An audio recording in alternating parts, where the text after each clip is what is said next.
Hi, this is Brandon from thirstgym.com. Today we're talking about an exercise called the double kettlebell front rack foot elevated reverse lunge. That's not a mouthful, I don't know what is.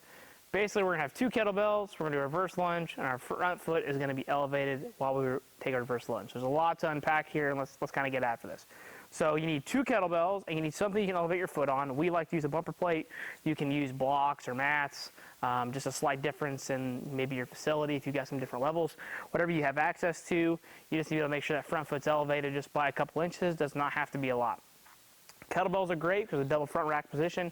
We're going to get some good upper back expansion. We're going to have to bring everything around. We're going to have to get some serratus anterior involved. We're going to hold that here. That's going to help with some breathing mechanics, make sure abdominals are good and locked. And we go up and down and move our legs. We're in good athletic position. So there's a lot of benefits to that on top of the upper back and abdominal recruitment. And then we're going to take a reverse lunge, which is really, really nice. Eccentric load on the glutes and hamstrings, single leg option, pull through the front leg, and then repeat. So that's basically everything that we're trying to train with this exercise.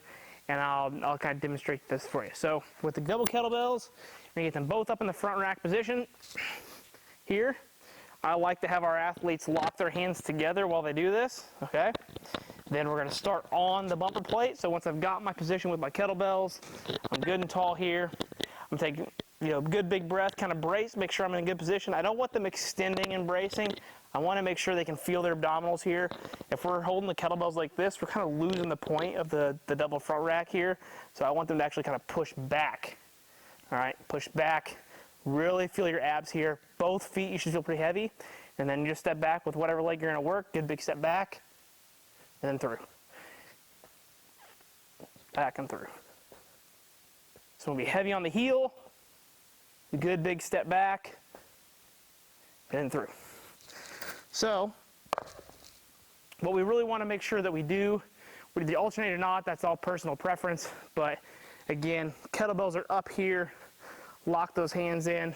You should really feel that back, kind of almost like push back when you're there. It's going to get some good abdominal work. When we program this, 3 to 4 sets of 6 to 10 reps a leg. Usually we're in the 6 to 8s. We can use this as a main strength exercise, so don't think that you have to just always squat. This could technically be your main strength lower body exercise that you're doing for your athletes with single leg component, especially if you're like in season. You got to limit volume and all this other things you have to control in the season, and you're not like seeing athletes a whole lot.